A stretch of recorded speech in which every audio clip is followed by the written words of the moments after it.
જિલ્લામાંથી અત્યંત મહત્વના સમાચાર સામે આવી રહ્યા છે। જિલ્લામાં ખૂબ જ ગોઝારી દુર્ઘટના બની છે, જેમાં 4 લોકોના મોત થયા છે અને 2 લોકો અત્યંત ગંભીર રીતે ઘાયલ થયા હોવાનું સામે આવ્યું છે। સમગ્ર બનાવ અંગે વાત કરવામાં આવે તો નખત્રાણાની ભાગોળે આવેલા બંગારના વાડામાં બ્લાસ્ટ થતા 4 લોકો મોતને ભેટ્યા છે અને 2 લોકો અતિ ગંભીર રીતે ઘાયલ હોવાનું સામે આવ્યું છે।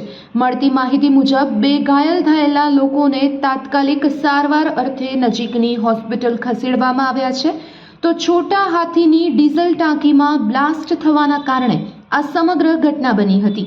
ઘટના સ્થળે એલસીબી, એસઓજી તેમજ સ્થાનિક પોલીસની ટીમ તાત્કાલિક પહોંચી ગઈ હતી અને આગળની વધુ તપાસ પોલીસ દ્વારા હાથ ધરવામાં આવી છે।